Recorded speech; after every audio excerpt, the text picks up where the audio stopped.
नमस्कार। श्रीमद्वाल्मीकि रामायणे अयोध्याकाण्डे षट्त्रिंश सर्ग। ततः सुमन्त्रम् ऐक्ष्वाक पीडितोऽत्र प्रतिज्ञया सबाष्पं तिन्हिश्वस्य जगादेदं पुनर्वचः। तब इक्ष्वाकु कुलनंदन राजा दशरथ वहाँ अपनी प्रतिज्ञा से पीड़ित हो आंसू बहाते हुए लंबी सांस खींचकर सुमंत्र से इस प्रकार बोले। सूतरत्न सुसंपूर्ण चतुर्विद बलाचमुः राघवस्यानुयात्रार्थं क्षिप्रं प्रतिविधीयताम्। सूत, तुम शीघ्र ही रत्नों से भरी पूरी चतुरंगिणी सेना को श्री राम के पीछे पीछे जाने की आज्ञा दो। रूपाजीवाश्च वादिन्यो वणिजश्च महाधनः शोभयन्तु कुमारस्य वाहिनीः सुप्रसारितः। रूप से आजीविका चलाने और सरस वचन बोलने वाले लोग एवं महाधनी एवं विक्रय योग्य द्रव्यों का प्रसारण करने में कुशल वैश्य रुचकुमार भी राम की सेनाओं को सुशोभित करें। ये चैनम उपजीवन्ति रमते यश्च वीर्यतः तेषां बहुविधं दत्वा तानप्यत्र नियोजयः। जो श्री राम के पास रहकर जीवन निर्वाह करते हैं तथा जिन मल्लों से ये उनका पराक्रम देखकर प्रसन्न रहते हैं, उन सबको अनेक प्रकार का धन देकर उन्हें भी इनके साथ जाने की आज्ञा दे दो। आयुधानि च मुख्यानि नागराः शकटानि च अनुगच्छन्तु काकुत्स्थं व्याधाश्चारण्यकोविदः। मुख्य मुख्य आयुध नगर के निवासी छकड़े तथा वन के भीतरी रहस्य को जानने वाले व्याध कुकुत्स कुलभूषण श्री राम के पीछे पीछे जाए। निधनन् मृगान् कुंजराश्च विभंश्च अरण्यकं मधु नदीश्च विविधा पश्यन् नैराज्यं संस्मरिष्यति। वे रास्ते में आए हुए मृगों एवं हाथियों को पीछे लौटाते, जंगली मधु का पान करते और नाना प्रकार की नदियों को देखते हुए अपने राज्य का स्मरण नहीं करेंगे। धान्य कोशश्च यः कश्चित् धन कोशश्च मामकः तो रामम् अनुगच्छेतां वसंतम निर्जने वने। श्री राम निर्जन वन में निवास करने के लिए जा रहे हैं, अतः मेरा खजाना और अन्न भंडार ये दोनों वस्तुएं इनके साथ जाएं। यजन पुण्येषु देशेषु विसृजंश्चाप्त दक्षिणः ऋषिभिश्चापि संगम्य प्रवत्स्यति सुखम वने। ये वन के पावन प्रदेशों में यज्ञ करेंगे, उनमें आचार्य आदि को पर्याप्त दक्षिणा देंगे तथा ऋषियों से मिलकर वन में भी सुखपूर्वक रहेंगे। भरतश्च महाभावोरयोध्यां पालयिष्यति सर्वकामे पुनः श्रीमान राम है संसाध्य तामिति। महाभाव भरत अयोध्या का पालन करेंगे, श्रीमान राम को संपूर्ण मनोवांछित भोगों से संपन्न करके यहाँ से भेजा जाए। एवं ब्रुवति काकुत्स्थे कैकेय्या भयम् आगतं मुखं चाप्य गमच्छोषं स्वरश्चापि व्यरुध्यत। जब महाराज दशरथ ऐसी बातें कहने लगे तब कैकेयी को बड़ा भय हुआ, उसका मुंह सूख गया और उसका सर भी रुंध गया। शाविषण्णा च संत्रस्ता मुखेन परिशुष्यता राजान्मेवाभिमुखी कैकेयी वाक्यम ब्रवीत। वह कैकेयी राजकुमारी विषादग्रस्त एवं त्रस्त होकर सूखे मुंह से राजा की ओर मुँह करके बोली। राज्यम गत्तनम साधो पीतमंडाम सुरामिव निरास्वाद्य तमम शून्यम भरतो नाभिपत्स्यते। श्रेष्ठ महाराज, जिसका सार भाग पहले से ही पी लिया गया हो, उस आस्वाद रहित सुरा को जैसे उसका सेवन करने वाले लोग भी नहीं ग्रहण करते, उसी प्रकार इस धनहीन और सोने राज्य को जो कदापि सेवन करने योग्य नहीं रह जाएगा, भरत कदापि ग्रहण नहीं करेंगे। कैकय्यां मुक्तलज्जायां वदन्त्याम् अतिदारुणं राजा दशरथो वाक्यं वाचायत लोचनाम। कैकयी लाज को छोड़कर जब वह अत्यंत दारुण वचन बोलने लगी, तब राजा दशरथ ने उस विशाल लोचना कैकयी से इस प्रकार कहा, वहन्तं किं तुदसीमां नियुज्य धुरीमाहिते अनार्ये कृत्यम् आरब्धं किं न पूर्वम् उपारुधः। अनार्ये अहितकारिणी, तू राम को वनवास देने के दुर्वह भार में लगाकर जब मैं उस भार को ढो रहा हूँ, उस अवस्था में क्यों अपने वचनों का चाबुक मार कर मुझे पीड़ा दे रही है। इस समय जो कार्य तूने आरंभ किया है, अर्थात श्री राम के साथ सेना और सामग्री भेजने में जो प्रतिबंध लगाया है, इसके लिए तूने पहले ही क्यों नहीं प्रार्थना की थी। तस्य तत् क्रोध संयुक्तम् उक्तं श्रुत्वा वरांगना कैकेयी द्विगुणं क्रुद्धा राजानम् इदं ब्रवीत।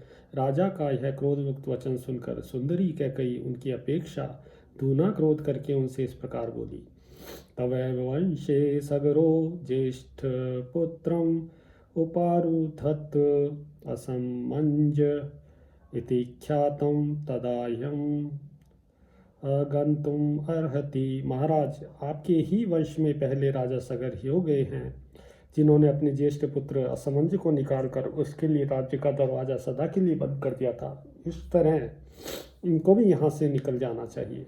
एवं मुक्तोऽधिगत्येव राजा दशरथो अब्रवीत् व्रीडितश्च जनः सर्वः सा च तन्नावबुध्यत। उसके ऐसा कहने पर राजा दशरथ ने कहा, अधिकार है।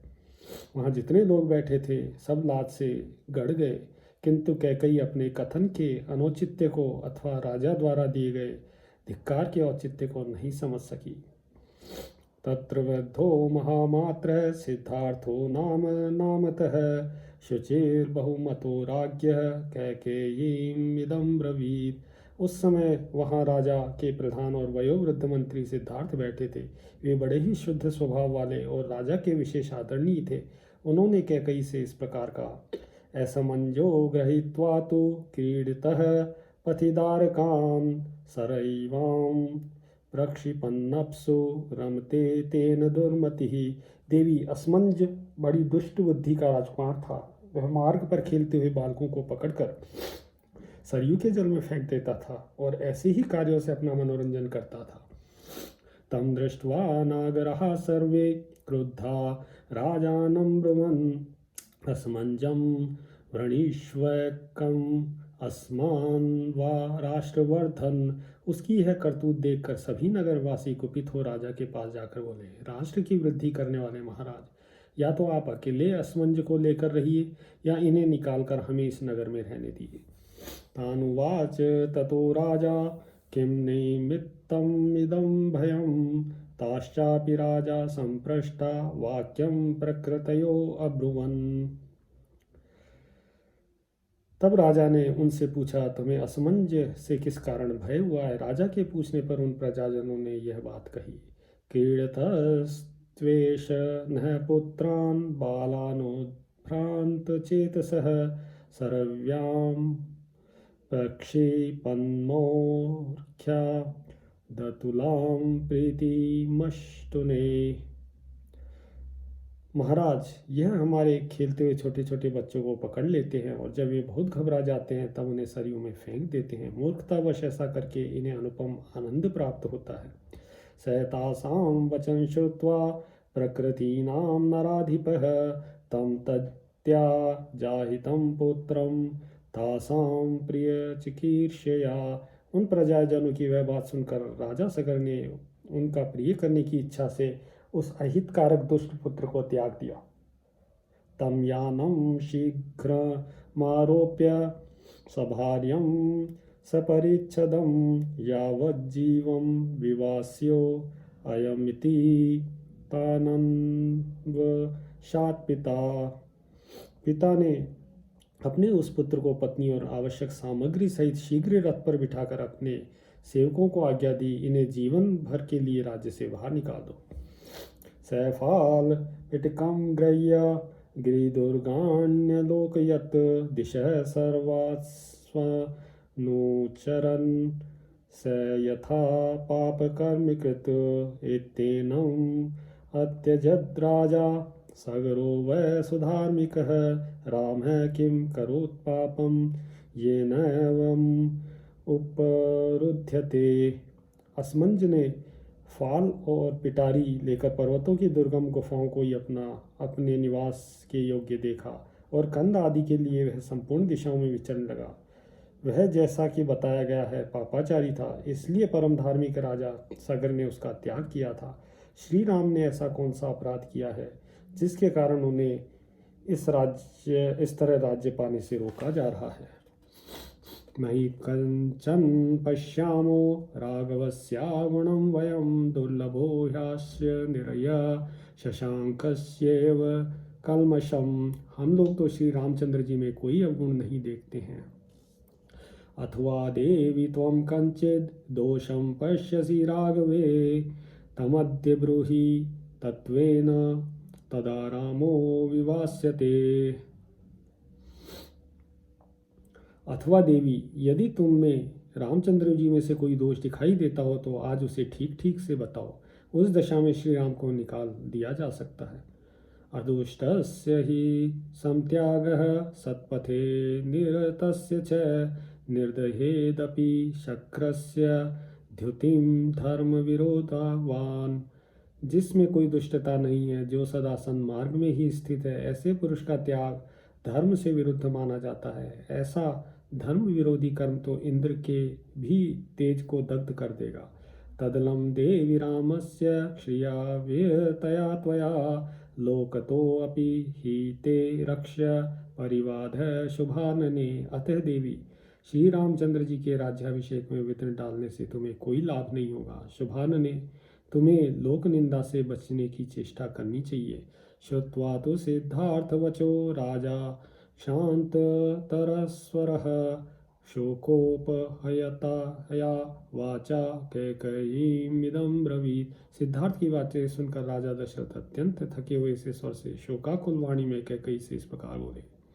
एतद्वचो नेच्छसि पाप रूपे हितं न जानासि ममात्मनो अथवा आस्थाय मार्गं कृपणं कुचेष्टा चेष्टा ही ते साधु पथादपेता। पापनी, क्या तुझे यह बात नहीं रुची? तुझे मेरे या अपने हित का बिल्कुल भी ज्ञान नहीं है। तू दुख का मार्ग का आश्रय लेकर ऐसी कुचेष्टा कर रही है। तेरी यह सारी चेष्टा साधु पुरुषों के मार्ग के विपरीत है। अनुव्रजेष्याम्य हमध्य रामं राज्यं परित्यज्य सुखं धनं च सर्वे च राज्ञा भरतेन च त्वं यथा सुखं भुङ्क्ष्व चिराय राज्यम। अब मैं भी यह राज्य, धन और सुख छोड़कर श्री राम के पीछे चला जाऊंगा।